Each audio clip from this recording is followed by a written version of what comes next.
All right, welcome in, guys. Josue Pavon at the Garden, Bobby Manning doing Bobby Manning things, and I am here, done watching the Patriots game because why bother? I have jumped on the Celtics bandwagon. Um, Welcome aboard. That's that's crazy that ended up being the fun game tonight. oh my God! So I'll let you guys take this away. I've been watching as well, but why? I mean, good to hold off the Bulls. They were short. This was almost a loss, but they made clutch plays in the fourth late, played good defense in the fourth late, which is something you can't say of a lot of other games that they've had this year. So they didn't wilt. This was kind of Yeah. the opposite. They let it slip away from them a little bit, Right. but they made the plays late. So you got to give them credit for that. That was big. That was the big the way they closed it. Yeah, you know what? I think you just nailed it, John. For Celtics fans out there, I mean, this is progress. It doesn't feel like it. I'm sure it doesn't because you're like, oh, deja vu, here we go in that fourth quarter. But at least if you compare this win to the others, it was one of the biggest things that I took away from it was that they didn't have to play uphill. Sure, the Bulls hung around. Sure, it wasn't comfortable throughout. It was Right. essentially the entire game.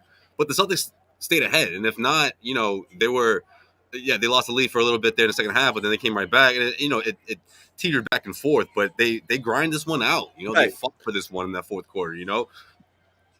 Right. Both It had went the on it. makings. It had the makings of a really of a game that was going to piss you Yeah, off, you- right? you Because Yeah, come they're out yeah, of- and that's why I felt like the deja Bulls are vu. down. The Bulls are Right. down a ton of players, and this is a game you should have handily. And you're down 6, late in the fourth, and you're like, and again, that almost slipped away here for a team that should not have hung with you tonight. So this was trending towards one of those get on the post game and start screaming about what's wrong. How could they lose to this team? So they won it. So good. They won it. Great. With plays from multiple people. Jason Tatum defense. Tatum was great with the blocks. Dennis Schroeder making a nice pass. That's not how Schroeder he was usually awesome down the Yes, hold stretch. on, Bobby, That hold on. left-handed layup. That's I not was how gonna he say, let's keep contributes. up Bobby nice and let's keep it going here.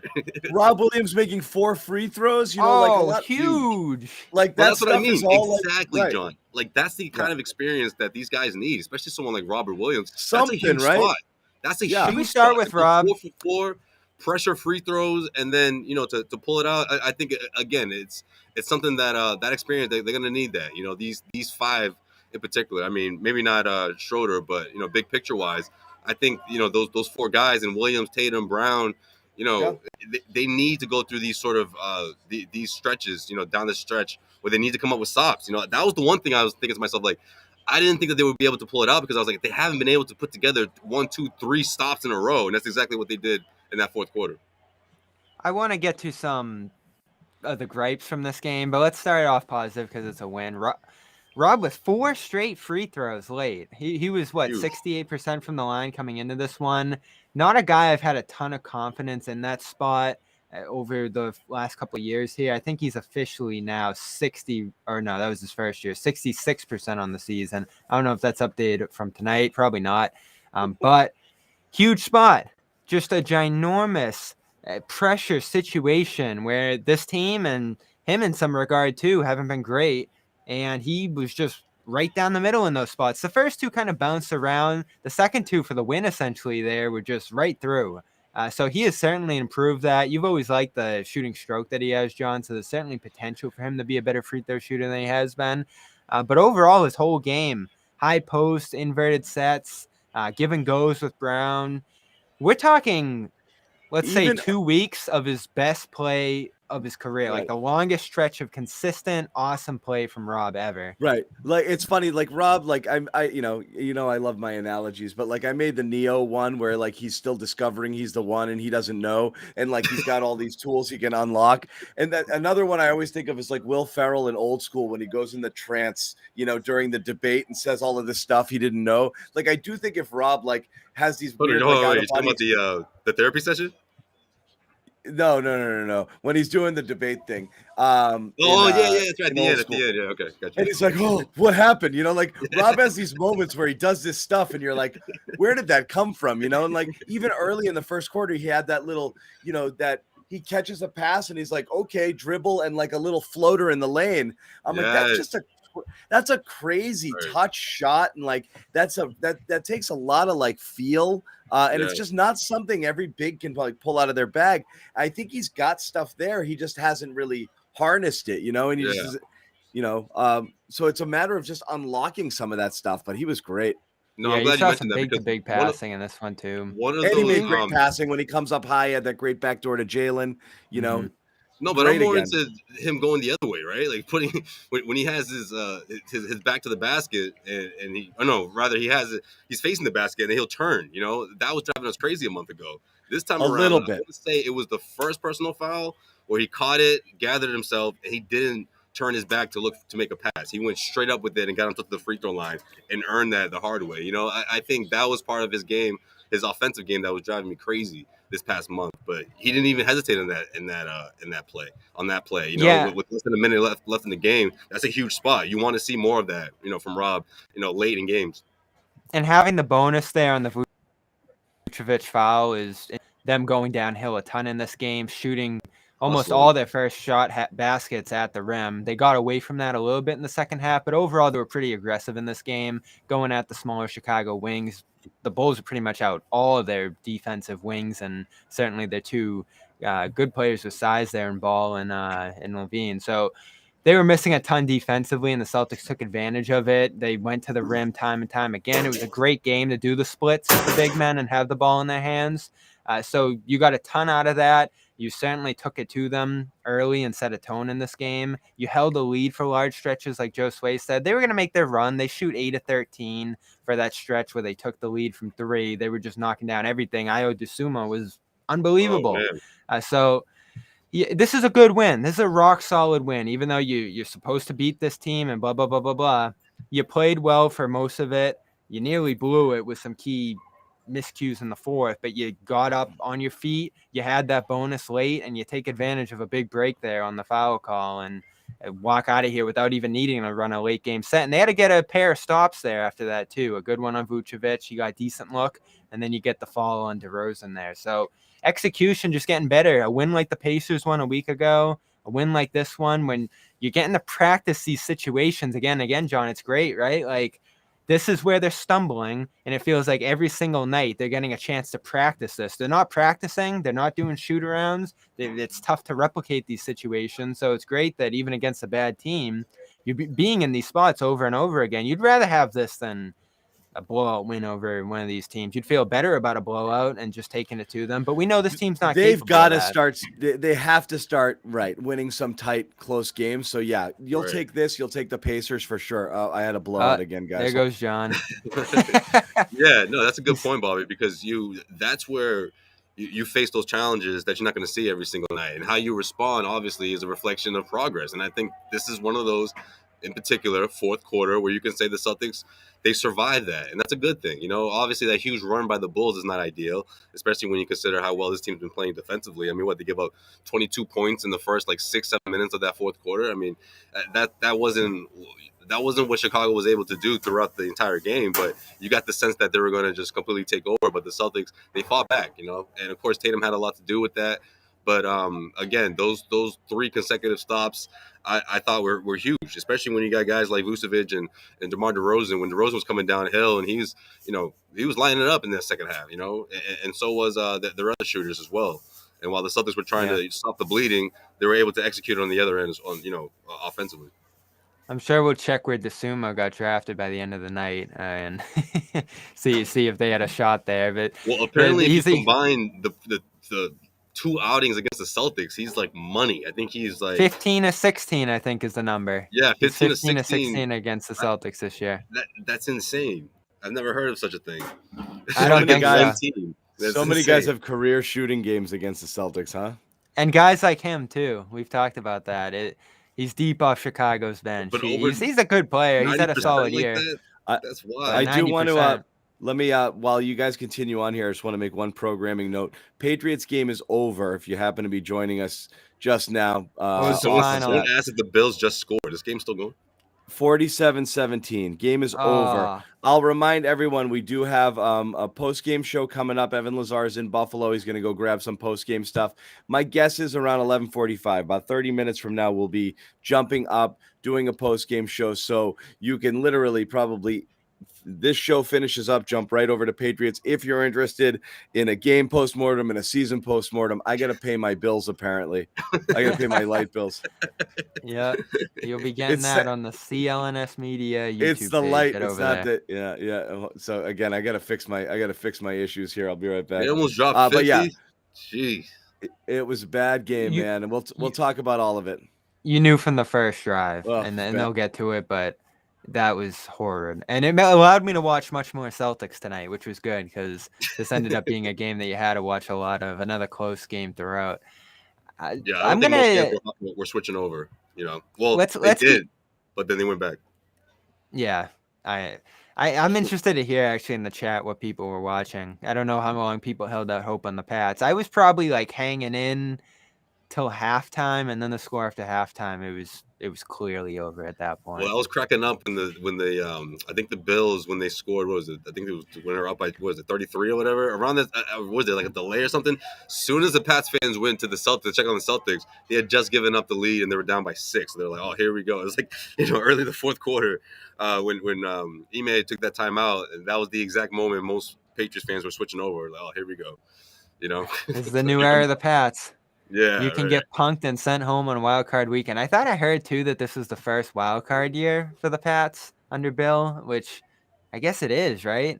Yeah, they always won the division all those years, and then the year they didn't, they missed the playoffs. So here's life for the immediate future here. Just a brutal end to that season. But I do want to keep keying in on crunch time here because they're down 6. It's 3:33 to go. DeRozan hits those free throws, and they call a timeout. And I guess we'll key in on Tatum in his game now. This is probably a good time to take it over because he didn't do much down the stretch. It was more Brown, Robb, and Richardson with some spot makes late. Schroeder, outstanding too. I'll give it to him. Like, in terms of shot making and just willing them back into it when you go down 6 there, he was the one who started attacking because Tatum, turnover after a timeout, playing in a crowd, throwing into the backcourt, charging into a guy named Hill, who I don't really know. I know most of the players in the league. I don't know him. That was an easy call to make too. He plowed right into him. On the second chance that Richardson got him. Yep. So then from there on, they get away from Tatum. Brown's got the ball in his hands. Schroeder's got the ball in his hands, and it worked from there. Schroeder gets the alley-oop to Robb, his 7th assist. The nice left-handed layup that was really difficult.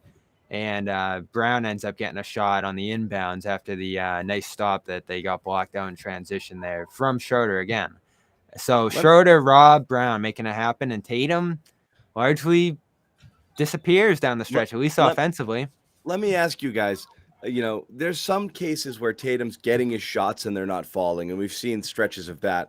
Is he appear that he's not getting the shots he wants, or what's happening? Like, he's definitely struggling on the tweeners. When he's trying to get to the basket, he doesn't get all the way there, and he has to put up some sort of kind of in-between awkward shot. He's not finishing those at all. He's definitely missing some open looks with his threes. I mean, he had a couple early in the first half, just dead-eye looks.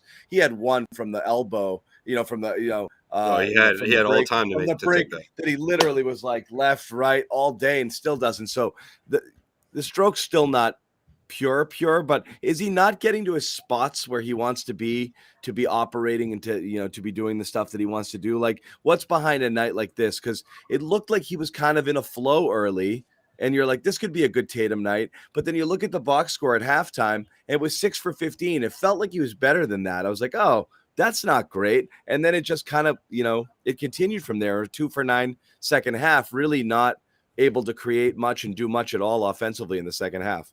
Yeah, he got to 15 really. Yeah. No, I was just going to say, he got to 15 really quickly in that first half. And yeah, I agree with you. You got the sense that he was going to have one of those games where he puts up, 30, 40 points. Felt like it, right? Yeah, it did. But I feel like Chicago made adjustments on defense. I mean, with Tatum, we've been saying this throughout, especially the first couple of seasons of his career. He was seeing the doubles again. Yeah. Yeah, well, yeah, he's seen the doubles and getting out of them quickly. And remember, he used to get, go run to the corner. Well, he stopped doing that. But it's been one of those, take a very contested 3-pointer or try to, plow through the lane and give up one of those floaters, or you're going to give up another charge. I know his mid-range game isn't something that we sort of kept an eye on, but I think that's really what it is. I mean, he's just not comfortable in, or at least the opposing defenses kind of knock him off a bit. And I think that they made better adjustments for the second half after they saw that he was approaching 20 points so quickly.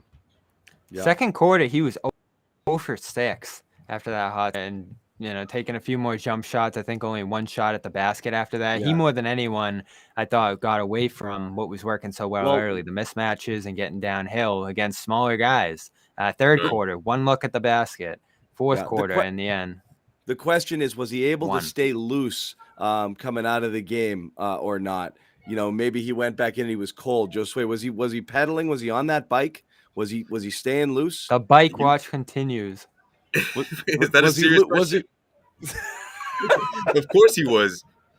Of course he was. And you know what, too? I was going to point this out during the group chat, but he wasn't there as long as Tatum usually is. But I think Al was over there for a little bit. Yeah, Al got on the bike? Everyone's doing it. Well, it was in the fourth quarter, and I'm thinking maybe Ime wanted him to stay loose just in case. But, of course, he never checked back into the game. So I think it was one of those, in case we go to overtime or in case I need you down the stretch, loosen up a bit. So is it too much biking or not enough biking? Did Al take valuable bike time away from Tatum, and that's why he didn't have a good second half? No, I don't think that was it. No? All right. But it did crack me up because as soon as the Celtics called a timeout. Stay on it, Josue. That's what we send you down there for. As soon as the Celtics called a timeout, though, he jumped off and went to run into the huddle. Like, I can't miss any of this. Like, then that's Al. That's the kind of leader he is. But it was just funny to see him and Tatum switch roles there with the bike approach. Yeah. Al with his best game in for a month too. Al absolutely came to life. Mm-hmm. Yeah, we'll get to that. Hey, look who else you got here. Sherrod. We will welcome more fun. Yeah, Sherrod. The Patriots pissed me off so bad. I jumped on Celtics. Man, crystal clear. You got us. I got you. Look at that view. I like this camera. Look at this. She's shining right now. Check you out. Hey, I'm trying to distract people from the ass kicking at the Patriots, guys. So I thought I was just going to change up my background a little bit here. That's why I'm here. I couldn't watch anymore, Sherrod. I wasn't going to do the show because I'm doing Patriots later. Now the viewers feel like they're kicking in the stands with that's a great. Listen, view. all I know is the Patriots. I blinked and they were down 2 touchdowns, and then I checked back at halftime and it was the largest deficit that they've ever had in a playoff game in franchise history. So I'm thinking like, shit. We got to do something different for the post game so the people will just kind of distract. Sherrod, are you near the bike right now? He kind of is. He's not too far. I'm not too far from the bike. I think the bike has been put away for the night. All right. They don't want anyone. I can use the bike right now. I can use the bike right about now, man. This was a weird game. They're gonna get the bike lock for it. Sherrod, what are your thoughts? Because like I said, is undermanned Chicago. Celtics looked like they were about to blow it, and then pulled it together late, which we haven't seen much of. But you're right, kind of a weird game. What was your takeaway? This was one of those games where if you're the Celtics, you really should have 2 takeaways from this game that you need to really hold on to. First of all, you won the game. That should be the big takeaway for you. Second, Chicago gave you the blueprint of what's supposed to happen when you got men out. They absolutely fought tooth and nail to the very end, and they've got like more than half of their regular rotation is out for this game, and yet they literally had this game won. I wanted to I don't know if you guys saw, but before the game, Billy Donovan talked about just kind of looking ahead to this game, and he said something, and I wrote about this on fullcourtpressbulletin.com. He said, "We may not have enough tonight, but you want to be able to walk off that court and know you competed at a level and control the things you can control. If you are the Boston Celtics, that needs to be put smack dab in front of every player's locker room that part for the rest of the season, because that's what you have to do in the days and times that we live in right now. You can't. There's only so much you can control. That's all you need to worry about, because that other stuff, you can't control who goes in and out of health and safety protocol. You can't control who slips on a banana peel on the way to practice and is out for a week. All you can control is the effort that you put forth when you step between those lines. And I thought Chicago, for the most part, did a much better job of that tonight than the Boston Celtics did. But give the Celtics credit. Down the stretch, they got all the big plays, and it wasn't just the Jays. I mean, Time Lord, had timely free throws, timely plays defensively, got them to win. Al Horford had maybe the best games he's had probably in a month or so. You start going down the line, and guys did different things here and there. But the one thing, again, that I thought Chicago did a much better job of, which is why they were in the game and really were in position to win it, was their effort. They played, I thought, harder for the most part than the Celtics. The Celtics, great in the last 2.5 minutes, but overall, I just thought Chicago played a much Second harder, half. ruder game. Second half, Chicago was better by far. You know, the Celtics built those big early leads, the massive advantage in the paint. You bringing up the coaches is a good spot there, Sherrod, because I found it interesting the way both coaches handled this game.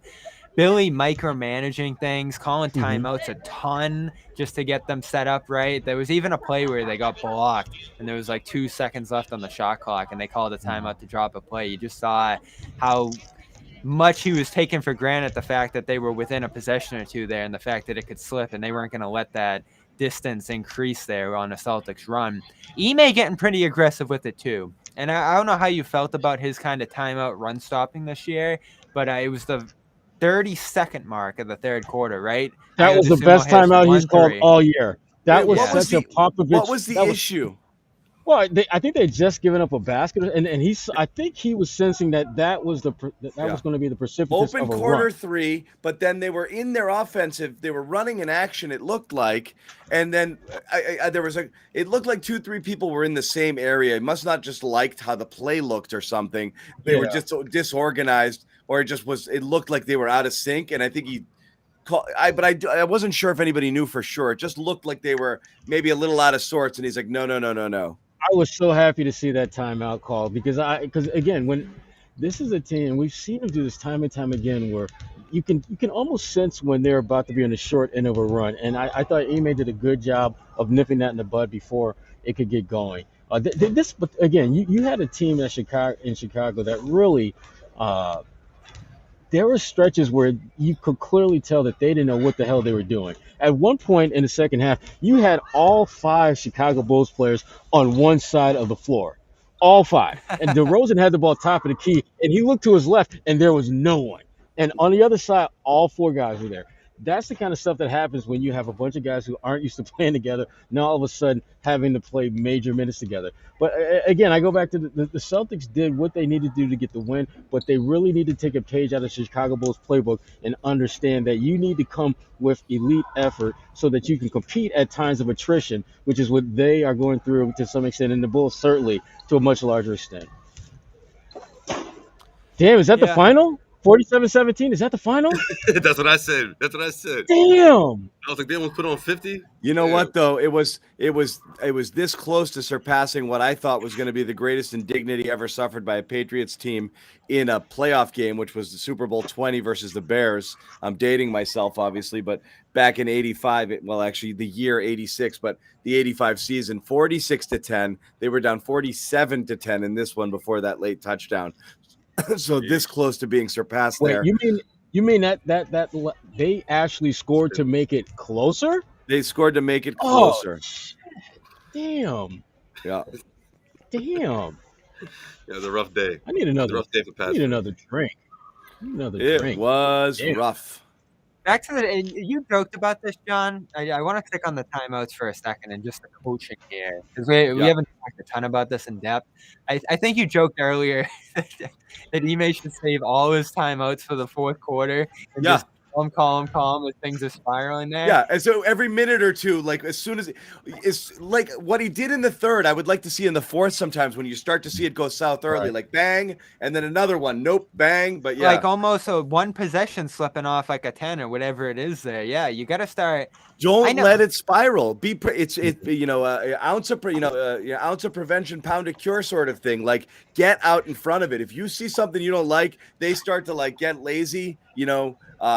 Jack a 3 early in the clock with no movement. Nope, don't like it. Timeout. Yeah, and I found it interesting what he said in New York last week about not wanting to micromanage the situations and calling plays and killing the momentum, or however he put it there. Essentially, what we've come to learn from him is that he's not going to be the one drawing up a play every time out, setting them up in sets. Like he wants us to kind of be free flowing and allow them to create their own structure there. I just wonder if it's too early for them to be able to do that, if they kind of need their hand held a little bit here early on. And it felt like they shifted a little bit toward being more of a micromanager here in this one. Even on the baseline out of bounds play there, Schroeder to Brown, I don't know if that was kind of just something that the players came up with there on the spot, or something that, Ime kind of signaled there. I just felt more of like his hand being placed over this game to prevent them from blowing it in the second half. That's a good thing. That's a very good thing, particularly against a team like the Chicago Bulls tonight, who are so undermanned and just so ripe to get that ass whipped. And you have to get these wins. Every game matters, but these games really matter, not only in terms of improving your win-loss record, but also just kind of giving some of these guys confidence. I thought Peyton Pritchard had a good game. I thought he did a lot of really good things out there, not just shot making. I know he had the 1-3 ball that he hit that put them up 4 when they had just had the 1-point lead, but I just thought that his confidence overall looked on a different level. He takes some tough shots. Well, he takes tough shots, and I'm not as concerned about whether he makes them or not. I just want him to get comfortable taking those shots, and it seems that he's trending in the right direction in regards to that. And again, this was again. Celtics, they did a lot of great things down the stretch. I just wish that they could figure out a way to bring that elite level of competition in the face of attrition the way the Chicago Bulls did. Because the Bulls, when you look at their roster and you look at just who they had available and who they didn't, they should have got that ass whooped by 20. This should have been a 20-point loss. But I don't blame it so much necessarily on what the Celtics didn't do, but I blame it more on the fact that Chicago came ready to compete, and they weren't just giving lip service. And again, I read you that quote from Billy Donovan before the game. Clearly, the message that he sent to his guys was that I don't really give a damn whether we win or lost, but you damn well better compete. I don't know if that message is getting through in the green team's locker room. I don't know if they're hearing that. I don't know if they're feeling that we may not win or lose a game, but damn, we need to at least be ready to compete from beginning to end, because we don't see that. We just don't see that. And I think that's a big reason why Ime didn't sort of bail these guys out, right? He didn't go deep into his bench. He didn't go, pull the guys when he didn't like what they were having. He's like, no, you guys need to figure this out in that fourth quarter, And I think a lot of that has to do with the fact that a lot of what Sherrod just said, a lot of the all-stars in this team weren't available. Guys were out for the Chicago Bulls, and here you are. Yeah, you held a lead steady throughout the first three quarters or so, but it still wasn't comfortable enough for you to hold on to it, right? I mean, they had to really fight, and Ime wanted them to fight, I feel like, especially in the last 3 minutes. Okay, here you go. It's a 2-possession game. You're down by 6. How are you going to handle this? Because it's going to take you 2-3 consecutive stops just to even give yourself a fighting chance. And the Celtics did that and more. And someone like Robert Williams, going 4 for 4 from the free throw line with all that pressure and this crowd behind him. You see how those free throws looked a lot better after the first 2 hit damn near every part of the rim, and then and the second 2 all net. So clearly, 4 in a row from a guy who's been really shaky in his career is pretty impressive. You could see how happy he was too when he nailed it. When he nailed that second one, he was like, got it. Like he knew it was a big moment. He really wanted to hit him, and for splash. Good looking stroke, nothing but net on those 2 that gave him the lead and the eventual difference. Yeah. You know what I think that is, John? How many he's taken. Yeah. I think that's Robert saying, I do this all day in practice. Now I did it here. Let's go. You know what I mean? Like I knew I could do it. Like, Again, I feel like he's like a release. Like, let's go. You see bigs with funky releases, and you see them fighting the ball. Even Giannis, like the amount of focus and concentration it took for him, to get free throws. He knows, like, I don't feel right here, and I'm trying to get it. But Rob actually looks kind of smooth. I think it's in there. It's just he was just born to play this game. Yeah. Like everything's preset for him to be a great player. It's just there, and he's just got to fine tune it, become consistent, healthy, and work around the edges. Because the leaping ability, the outstanding length, it's gotten silly, right? And can we go back? It's obvious again in the beginning of the year when we were saying Rob doesn't look right. I mean, we do see the obvious difference now, right? When he's clearly got his legs under him. He did not at the beginning of the year. I'd say jumping there's a difference, a monster difference. He's jumping and the ball's over here and he's catching it. It doesn't matter. He's been getting matter. that one hand down. Yeah. It doesn't matter where you throw it. He's catching it behind him, to the side, to the left, with left hand. It doesn't matter. It's literally automatic right now. It really is something most people cannot do. You can basically put that ball up there anywhere and he's going to go get it. It's unreal right now. Right. And that's, again, just the thing that comes natural to him. That's not even, I mean, he has so many things you think he might be able to develop, And we're not even talking about we're not even talking about when he's not playing above the rim. I mean, 6 dimes from your center. Love it. And again, he's just such the potential for him to be a complete all-around player is so apparent. I mean, you look at Vucevic tonight, and we talk about some of the bigs in the East. Obviously, Joel Embiid is at the head of the table, clearly. But then you look at Vucevic, you look at Sabonis in Indiana, and you look at where Rob's at, and he's younger than all of those guys. And yet, when you look at the skill set, there really isn't this huge – well, Joel Embiid, there's a huge gap between him and everyone. But when you look at the passing, the scoring, playing above the rim, Rob is trending to being in that conversation with those guys. It's just a matter of him being more consistent and, to be frank and to be candid, getting an opportunity to do what he does well. I don't think the Celtics and the Jays do as good a job as they can putting him in position to help them be great. Because that's the thing about this team that kind of kills me. I think Rob could be such a central figure in making all the guys around him better if you give him that opportunity to be that guy, which I don't think he's getting with any kind of consistency. The passing's so natural, too. Like, you just give it to him, let him touch the ball, and they're starting to do this earlier in games, too. You look at the first 5-6 possessions of this game, it's kind of Brown, Tatum bouncing between him and the high post there. Just letting him get a touch, a feel for it, because he makes such quick decisions. He doesn't need to read the floor. Exactly. The quick decisions, Bobby, right. Yeah, the quick decisions. That's what the really good playmakers do. They don't spend time lollygagging around. Shit out. They just make the damn play. So that's the thing is, like, when we talk about it, I'm not trying to turn it into a referendum of Jalen and Tatum, but we talk about what comes natural to people. Rob, despite the fact that he's not asked to do it a lot, is a natural passer. It's clear. As for the things that you mentioned, he makes quick decisions. He sees it fast. He zips it right there. It's usually on the money. He's got it in him. He really makes good. He finds the lanes. His passes don't very often get deflected. And then you see other guys, and they're just not. And the timing of it is really everything. It's almost like a quarterback. You wait a beat too long, and you miss your window.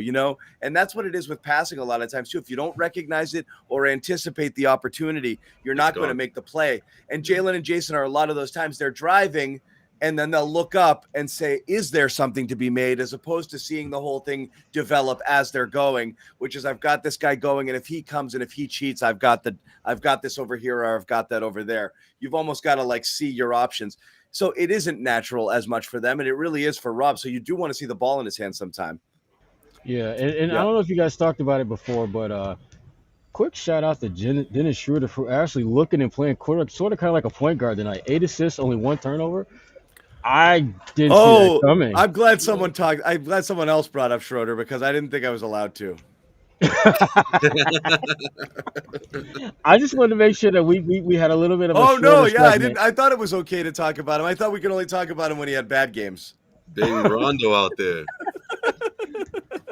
He was good, man. Go ahead, Bobby. Put up the Schroeder graphic. I know you got one. We're gonna dig for it. It's deep in there.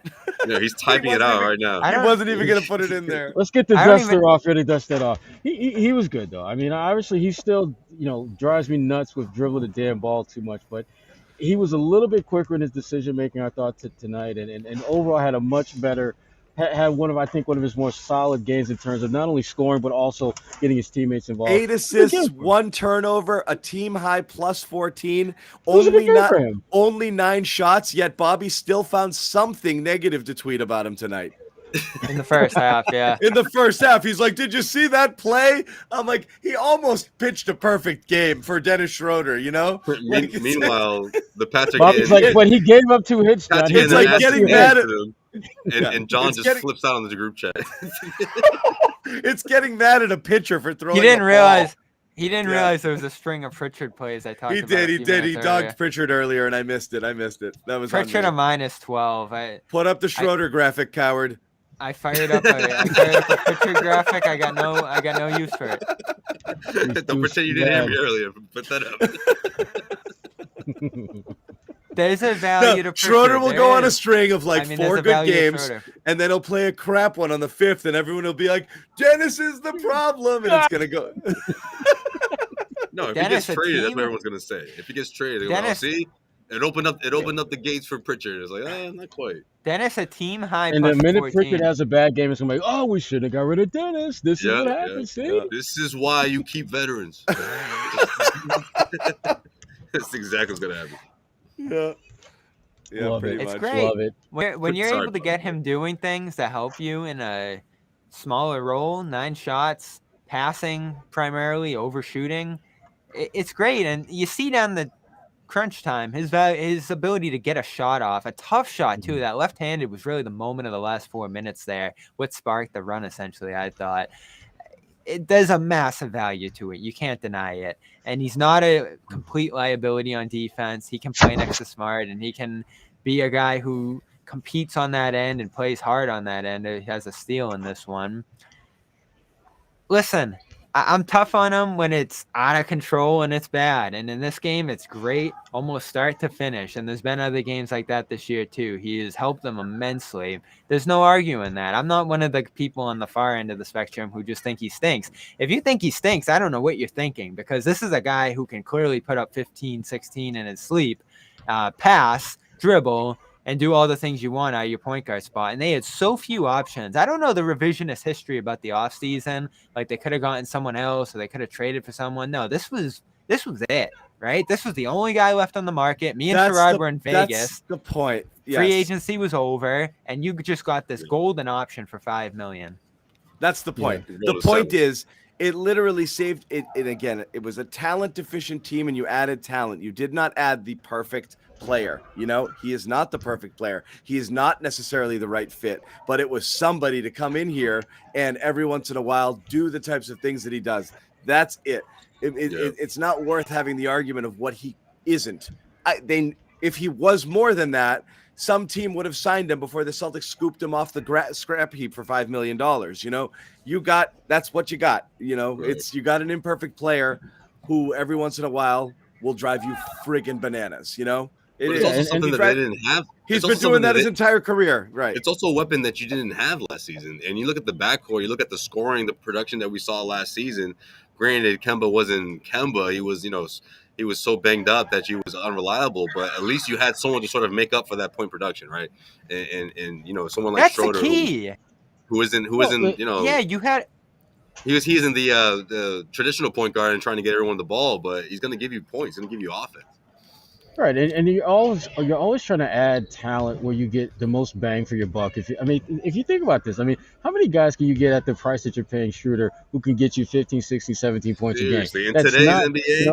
Right, yeah. Because I had a conversation with Brad Stevens actually before the game, and we talked a little bit about the trade deadline coming up, and actually that is also on fullcourtpress.bulletin.com. And Brad, again, his approach is very similar to Danny Ainge's, which is not a surprise to anyone.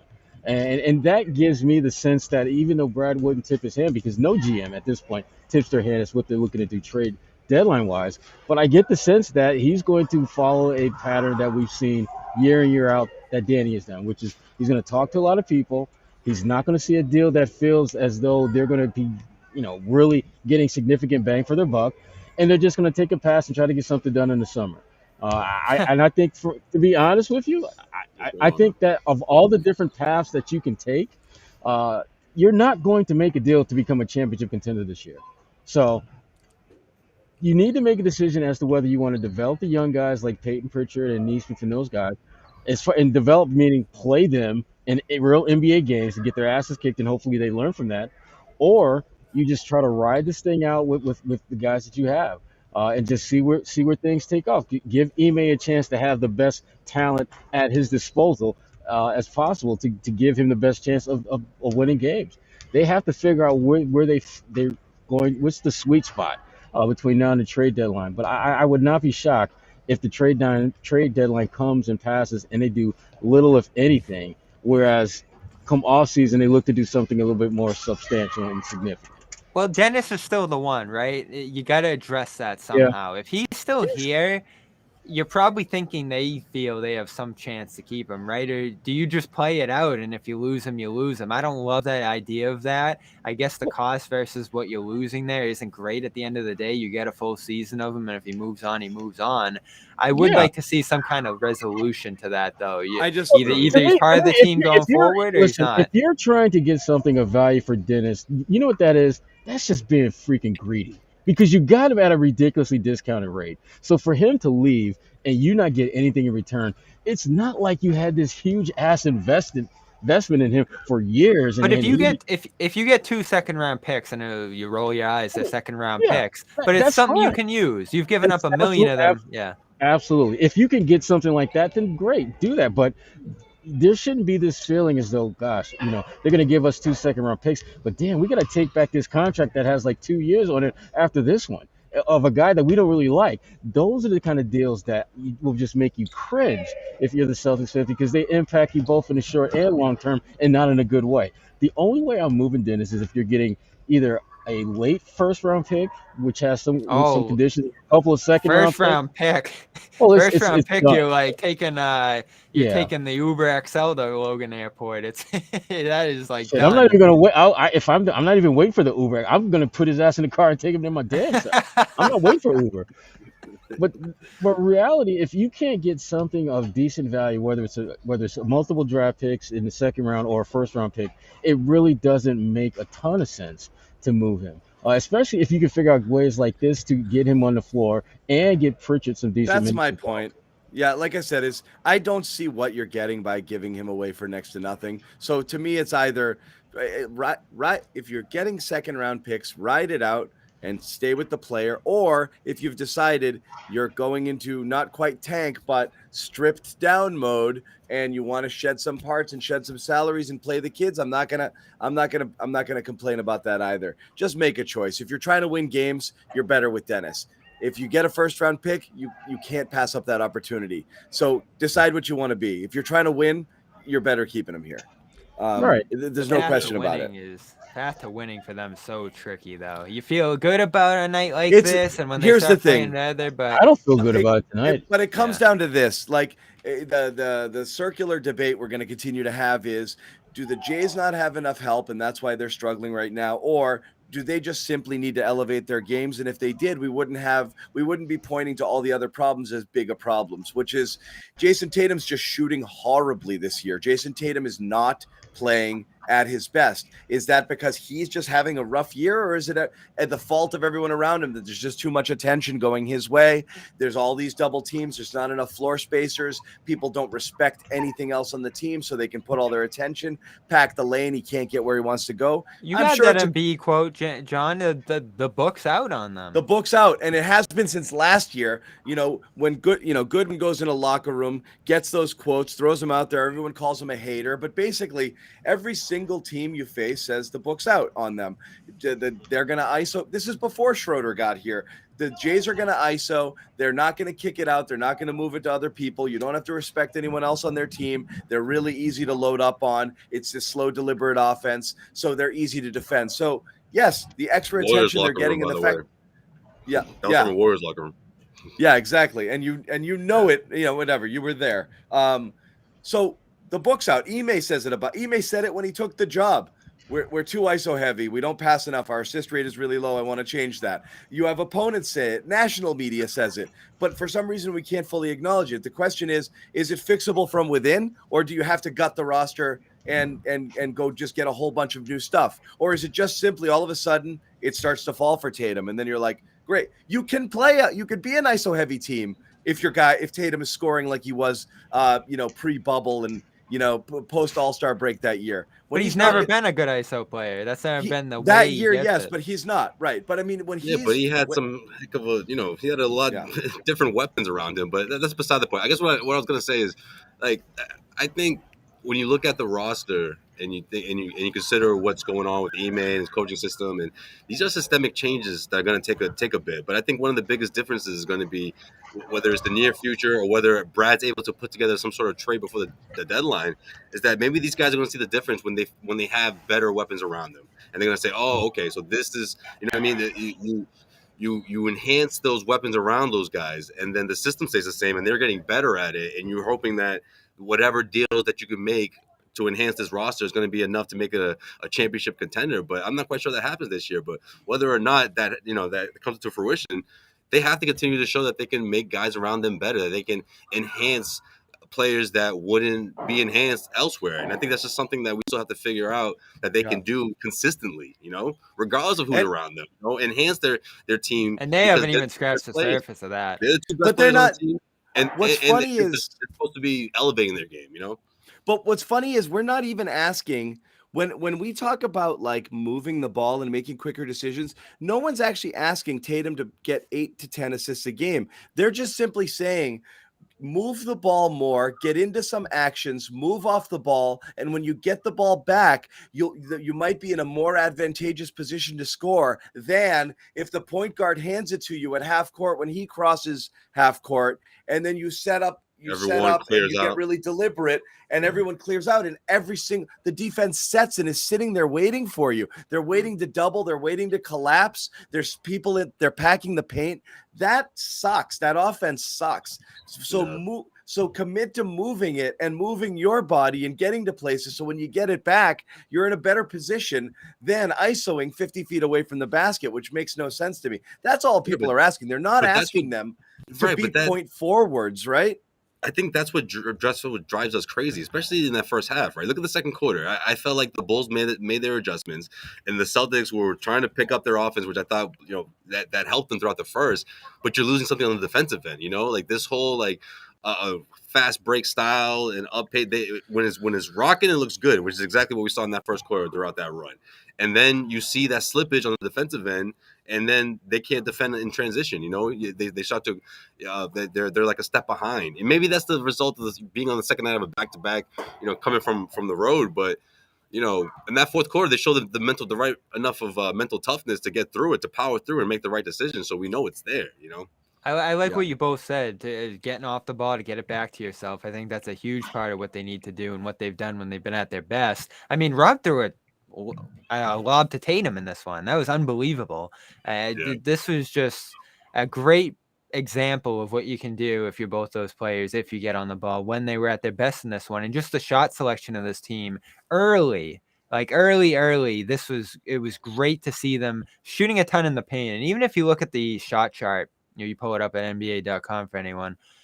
This was just all paint touches. The threes ramped up a little bit in the second half, but early on, you weren't shooting many threes. You were just doing everything around the paint. It was so beautiful. You know what? One of my favorite stats that they put on the broadcast tonight was, it had nothing to do with the Celtics. It was the Chicago Bulls lead the league in 3-point percentage and bottom of the league in 3-pointers attempted. Mwah, beautiful. Do that. And that's what they did early. And it was you know what? 2 for 5. Shoot it when it's a good shot. Don't just say everyone's shooting 3, so let's shoot 50. No, Chicago. You can watch the guys that they got out there now and see why they're the best team in the East. The ball movement, guys moving without getting the spots.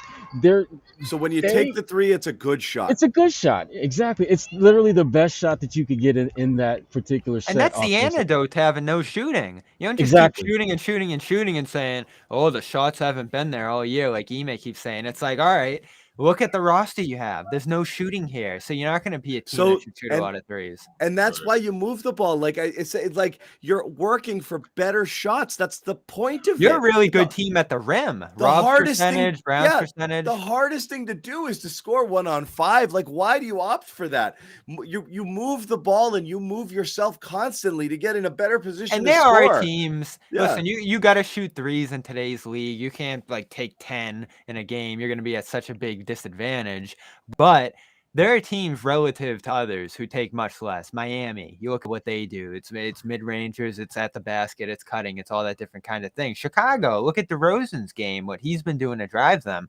Very little of it is three-point shooting, like John said there. So you can make yourself a team identity-wise that de-emphasizes threes, emphasize them for the guys that can hit them, like get Tatum and Brown secondary looks from those spots, but drive and kick to Grant, drive and kick to Richardson, to Schroeder, swinging along the perimeter. That's just not a style you can play because you don't have the personnel.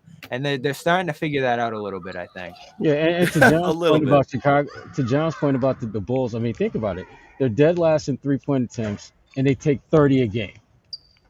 They take 30. They're the worst at launching threes, and they take 30 a game. So it has to be part of your package, but it doesn't have to be the damn entree. Yeah. It does not have to be the main course that you're serving up every night. Chicago Bulls are a great example of how you can still make it part of the meal, but it doesn't have to be the main course. Exactly. And that's They're it. A good team. They're a really good team. They're good, They man. are. And I again, think they're who you want to see, though, based on tonight. If you pick, I don't any know of those how you top could come to teams- that conclusion when you played them without Levine and Ball, man. We were talking about it on the thread. I mean, this team can be so much more dynamic and explosive and athletic. They can, but you're the same kind of team. You play with them. You play that side. I don't want to. If I'm seeing them, I see them second round or maybe conference finals. I don't even want to see them out the gate. Well, who are you picking over them? Brooklyn, Milwaukee, Philly. I would take. Philly. I would take over them. Brooklyn, you just never know what the hell you're gonna deal with there with Kyrie on the road and all that other kerfuffle. Embiid's why I don't want to see Philly. Listen, DeRozan's a great player. If he's your best player, that's who I want to see on the other side. He's not your best player. He's not your best player. That's Zach LaVine is your best player, and he's he's playing at a higher level than both Tatum and Brown, and he has been for over a year. So and they have a big man who can stretch the floor. He's not a defensive anchor. They have four high-end talented They're a great players. team, but listen, I'm not knocking Chicago. I'm saying they're not the Nets that they lost. They gave up like a 40-9. The only reason they're not is because they're new and they haven't fully arrived yet. But and because you're not used to them there yet, they might be. Maybe they don't do it this year. But they could. They don't good, have the man. kind of talent of those other teams, but I do believe that they're more of a team. It is, Sherrod. They're more of a team than those other teams. They're more of a team. They have more talent. These guys are more. I think this talent. They're more of a team. I think they have plenty of talent too. You got a second round pick, the kid DeSummer, who's really good. They are. No, listen. This is the brutal position you're in when we talk about trying to win. You in the first round is the 7 or 8 seed because this is going to be a playing team. So you're the 7 or 8 seed. You're picking between Chicago and Brooklyn. And you look at those two teams when they're fully loaded, and it's not even close. You step in their series against Brooklyn, and you are not even sniffing a win. I think the Nets and the Bucks are on a different level, but I think the Chicago is much closer to that. Chicago's much closer to the top than they are to the middle of the pack. There's a chance. Chicago's the only team you could get lucky against, or at least compete for a longer stretch. Yeah, Miami scares the hell out of me too. But I mean, again, you're pointing out what Chicago has. I see some people saying in the chat, Chicago has no bench. The Celtics have no bench. Okay, guys. Yeah, so well, you know what though? Here's the funny thing about Chicago's bench. We just saw Chicago's bench. Yes, what are we talking about? Chicago's bench just took the Celtics to the brink of defeat. I know. Their bench is what we saw. And you're missing Javonte Green, who's been good this year, as well as Derek Jones. So, yeah, they were brutally undermanned. We're not even talking. And don't forget about Caruso, who I think is Caruso's been great. And a really good defensive player who will annoy and some kid in Lonzo Ball who I think is pretty good, too. They were missing 5 rotation guys in this really. Who knows what they do with Patrick Williams, who they could trade. Exactly. With the risk. Right. Very, very quickly, guys, I just want to give a heads up.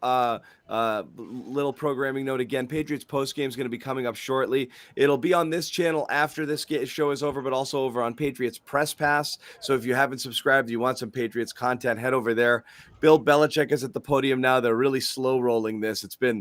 They've been really slow getting to the podium after this loss. Haven't heard from Bill and Mac, but Evan Lazar is in there covering the post-game press conferences. We will have post-game on this channel right after, as soon as the interviews wrap up. My guess is another 5 or 10 minutes or so. So that's all I wanted to say for that one. Celtics win the fourth quarter, 30-29. There you go. And the way that started off, you didn't think that was going to happen. Yeah, guys, You I'm gonna needed it. boogie from this show. Thanks for letting me crash for a little bit. The Patriots are depressing the hell out of me. I gotta rest the pipes up for some hardcore Patriots bashing. That the chat Oh is gonna be man, the chat's gonna be ugly. I'm Yes, gonna it check that is. out on the way It's home. a tough season. I'm I'm tuning not in. ready for it. The question for Patriots I'll ask is whether or not, and I'll ask anybody here who's watching who might join us later, and something I'm going to talk about with Evan, whether or not any progress was made this year. Do you feel that this team's arrow is pointing up? I know they made the playoffs, but it's hard to feel good about the way things went here, especially when you see the level of some of the other teams who are going to go far in the postseason and how far away you are from those teams. So we'll talk a little bit about that, but I'll let you guys continue the good vibes with the Celtics and their win. You know what we're gonna talk about, John? Good night, Joe. Now that I'm in charge, we're doing trades. We're gonna talk a Yeah. little trade deadline a couple weeks out. You can Schroeder bash all you want. All right. No, Yeah, I let's think, see. Let's I hear think your best Schroeder deal. Now that I'm gone, you guys can boogie, but I'm out. I'll talk to you guys later. All right, Enjoy, man. have fun the rest of the show. Thanks everybody. Thanks, John. Yeah, fourth quarter, 130 offensive rating, 126 defensive rating. That's a good step for this group. Now, I'm off this game. Good win. You needed it. It would have been a disastrous loss if they blew it. It's still, and I'm glad Sherrod kind of talked to Brad a little bit before the game about what they're thinking here. And I'm sure Brad didn't say too much. You know how Brad is, but I do wonder where his mind's at, because something's got to change here in my mind, Sherrod. Like, this mix isn't great. The shooting's brutal. They got to start to have some long-term direction here in terms of Short thinking. and long term. Yeah. I mean, the one thing that we talked about that we're kind of both on the same page with is that the way this team has played has added a different kind of wrinkle to the whole conversations you have with other teams about your players and their players. Because, typically when a trade deadline is coming up, you're either playing really well and you're just trying to tweak something here or there, or your team sucks ass and you're just trying to everyone who's on your roster is up for grabs. And then you've got the Celtics right now where they're in that middle of the pack where you have games like this where they look really great. And then you have other games where they look like trash. And so it's like, do we need more time to develop the guys that we have, or do I need to pull the trigger and get what I can for the assets I have? Brad is still processing all that. There's no doubt about that. You have tax restrictions too, to some degree, And which there's is tricky. and that's the other thing too, Bobby, as you pointed out. I mean, there's short-term gains, long-term gains, and then the financial gains. And all three of those things have this tendency to conspire against one another, to where you're probably going to do something that is going to help in one or two of those buckets, but hurt you in another. And so he's still trying to figure out what direction to go, because again, this team, is hard to figure out exactly what they need to do going forward, because there's some things that they do well on some nights and some things they do not so well on other nights. It's just like they don't have an identity, and it makes it difficult to figure out exactly what you need to do to improve the roster when you really don't know what the hell your roster can do consistently. So, But let me ask you 3 questions, Josue, and you can answer them quickly. You don't have to speculate too much on all these. But are you keeping Marcus Smart? Are you keeping your picks? And are you keeping, let's say, Richardson? Ooh, that's a good question. Well, it depends on how big we're talking, right? Like a deal for a guy who's going to be a rotational player. Or forget Richardson, the young guys. Rely on. They're the third one. Well, I was going to say Richardson could be gone, or you're going to see. Wait, who's the other guy you said before? Let's go Smart, picks, and the young guys. Right. Or it could be someone like Smart, who I think if that's the case, then it has to be a rotational player / maybe a starter. I'm not quite sure the Celtics do that, though. I don't know. I'm not saying Smart is set in stone going to be with this team for the next 2 or 3 years, but I don't know if they're going to jump the gun that quickly. So it'll be interesting to see. Like I think you'll see something that you'll see the Celtics part ways with one of these young guys. Like, they have to start making those decisions now. And I think when you look forward, to guys like Pritchard and Grant Williams, I think there's a good chance that those two guys are sort of part of the future, so to speak. But what about the other ones? Like Romeo and Neesmith. I think they have to make decisions on those guys. In terms of trading picks, I'm against that, because the Celtics, that bag is getting smaller and smaller, and you just never know when you might need something like that for a bigger deal, for someone that could completely change your team, and you don't want to end up short in that kind of deal when you don't really have the sexiest draft picks to begin with. So I would like to see them hold on to those, but trying to improve this roster by adding a shooter or a 3-and-D guy, I still think it should be part of the plan for these, going into the trade deadline. Not an Here's all-star, the so to tricky speak, thing. but it has to be a weapon that these guys can use. Otherwise, you might as well just pick from the waiver wire and keep it moving from there. I think that would be worst case scenario. It'll be something very small if they don't extend themselves in some way, and that's either Smart. It could be Rob. I think that's less and less likely the way his contract's set up and the way he's I playing don't right think now, it's Rob. I think frankly. Rob stays, but yeah. But yeah, you start if you want to keep Smart, you want to keep the picks, you want to keep Rob. Like, you start protecting more and more things here. That's a pretty straight path to nothing happening here. And they're already, like, even if you did include Smart or a pick, and like, I think Rob's probably becoming a bigger and bigger asset for you, but you're already at a disadvantage, I think, in this trade market, because everybody's thinking Simmons, right, Sherrod? Like, that's where all the assets are kind of lining up. That's where the teams that are going to be active, to me, are looking. Yeah, but you know what though? I mean, you're right. That's exactly where most teams are looking for, which is why if you're the Celtics, you don't go there, because that's where everyone is at. I think if you're the Boston Celtics, you need to make a decision as to whether or not you're going to make a deal that's going to help you short term right now, or not so short term like next season. I mean, one person I think that is certainly available, but probably can't help you now, but might be able to help you next year with a more team-friendly deal is a guy like T.J. Warren in Indiana, who hasn't played this year. He's got the stress foot fracture, but his money and Marcus Smart's money, they align fairly close with one another. And T.J. Warren is a guy that he has a very clear and undeniable skill. That's where the tax comes into play, though. Yeah. He's a free agent. Exactly. So I mean, that's a guy that is in the last year of his deal, a guy that has a very clear skill set that you could use, and I think would be open to the idea of becoming a part of a team like the Boston Celtics. And you have the potential, because he's in the last year of his deal now, the potential to maybe re-sign him for less next year, because again, he'll be trying to re-up his value. He will be basically similar to Schroeder from the standpoint of he will be coming to Boston with hopes of playing well enough to get a bigger deal down the road. So you might be able to get him on a 1-year deal. I think you'd have to pay certainly more than you paid Schroeder, but he will be worth it. Because again, he's got such a great feel for scoring the ball. And as much as I thought he was an easy pass defensively for most of his time in the NBA, I've spent the last couple of weeks just kind of looking back a little bit closer at his numbers defensively, and he hasn't been that bad. And I talked to some people in Indiana about him, and they were trying to convince me last year, or not the year before, I think it was last year, that he wasn't as bad defensively as he had been characterized as being.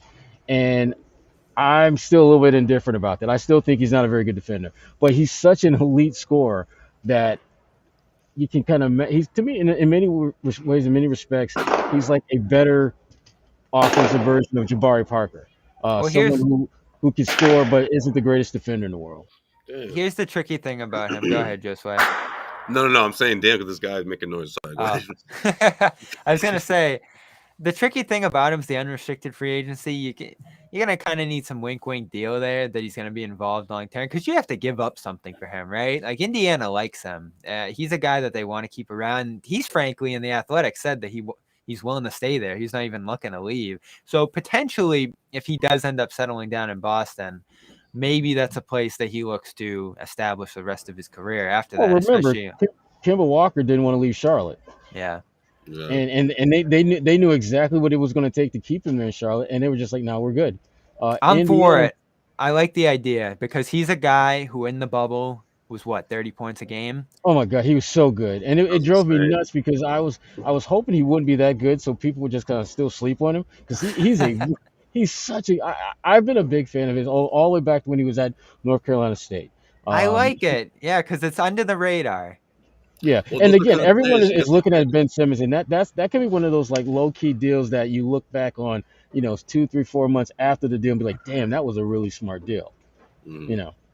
You So want to get ahead on the crowd because there's guys everyone's talking about now, like Tyrese Halliburton and other breakout guys in the league now. Miles Bridges has become an amazing player. These are guys who a year or two ago, if you got ahead and were like, let's really take a stab at that guy and go all in and make an aggressive offer for him, you might have been able to get one of those guys just because they weren't stars yet. But you wait a little too long, and all of a sudden, DeJounte Murray, who everybody loves in the chat here, is untouchable, I think. I don't think there's an offer you can Yeah, make San and so is Antonio that can Jalen get him. Brunson, especially 'cause talking about names that are He's being getting mentioned in there this too. conversation. Yeah, Yeah. I think Dallas looks at Dallas is offers for nice. him and are like, we'll keep him. Yeah, Like teams like their own guys. You have to get into a pretty unique circumstance to really get a team off a guy, and you have to be pretty early and have some foresight. That's my question on Brad.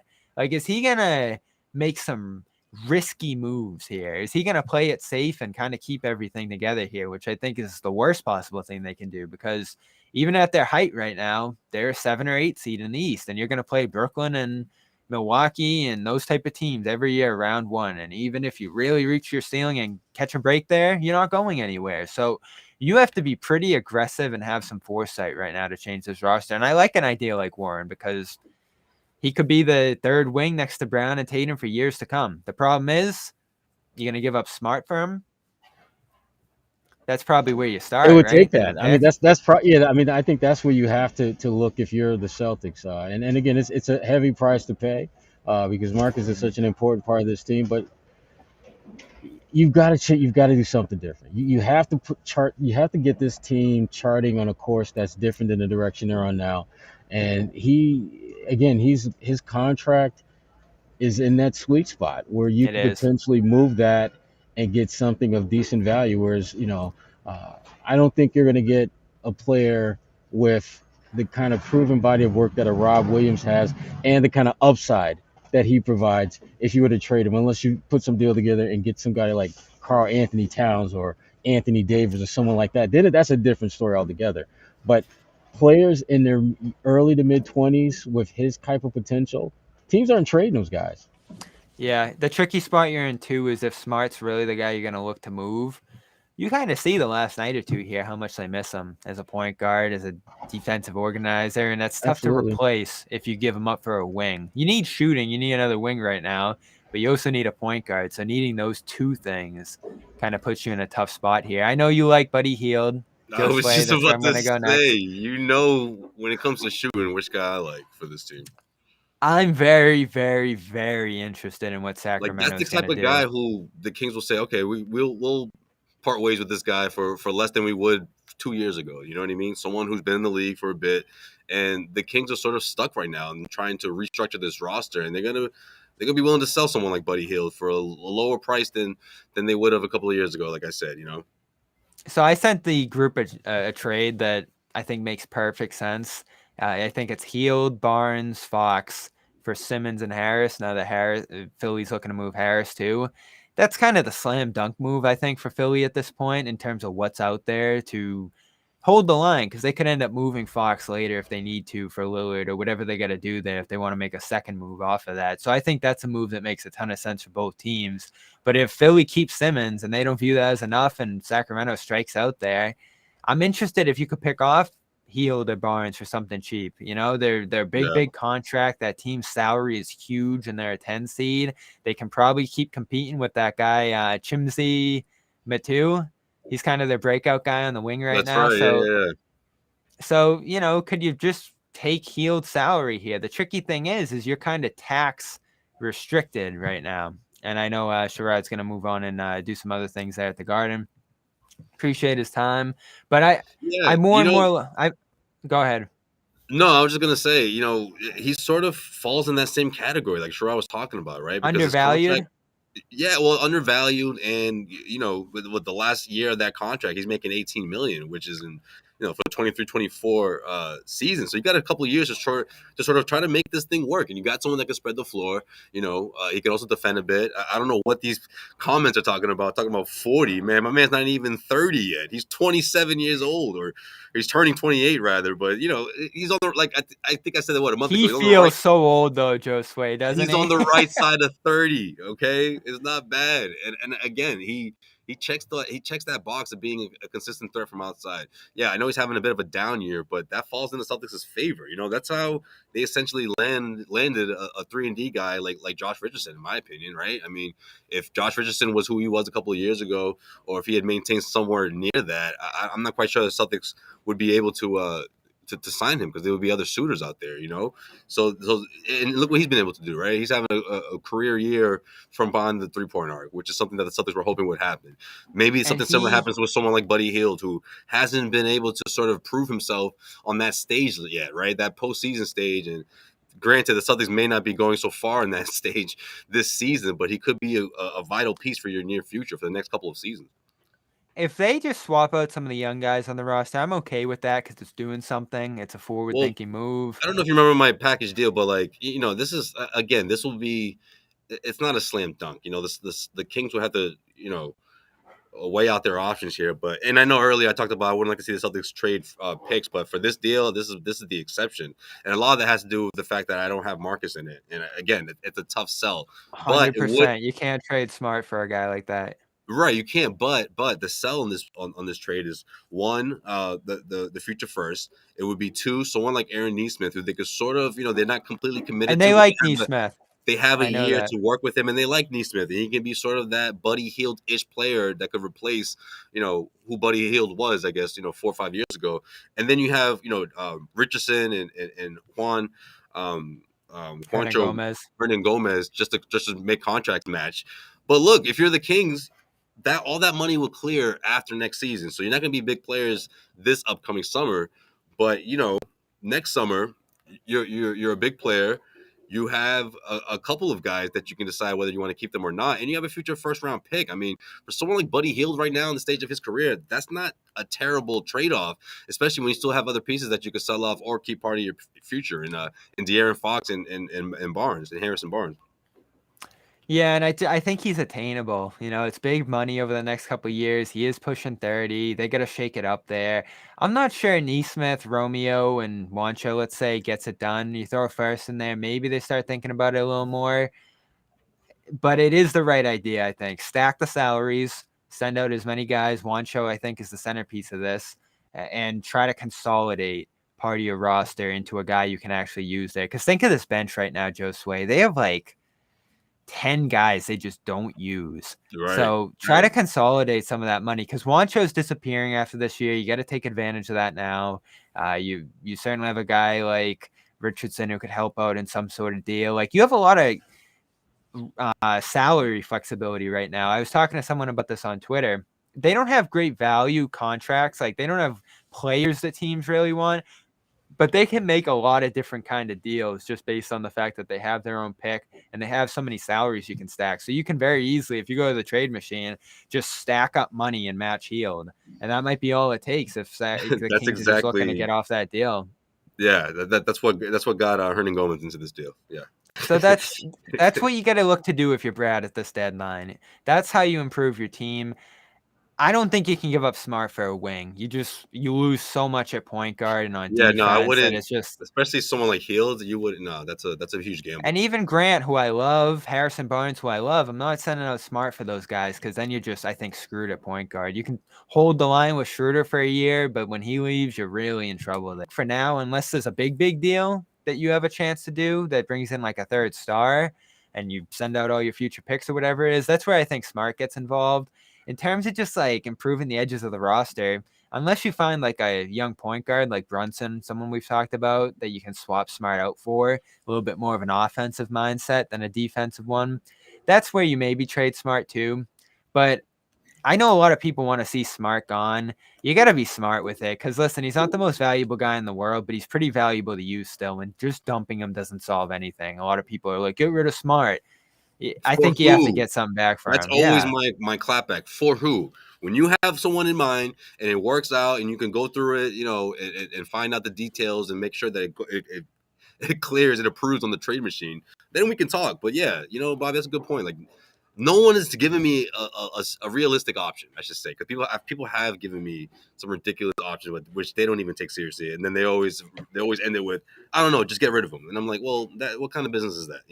It's like, that's not All how you right, do. Patriots press pass starting right now. The post-game show on that disaster in Buffalo. I got a graphic here somewhere. They're getting on board. So I'm not even going to bring it up. Go, CLNS Media, I'm Patriots tuning press in on my way pass. home. This is gonna be good. Evan Lazar is going live with John Zanish right now, so bring your Patriots gripes over there. We are back on Monday for a 12:30 game. Keep that in mind on MLK Day. It's a 12:30 tip-off, Pelicans and Celtics. I'm Bobby Manning. He's Josue Pavon. We will see you then.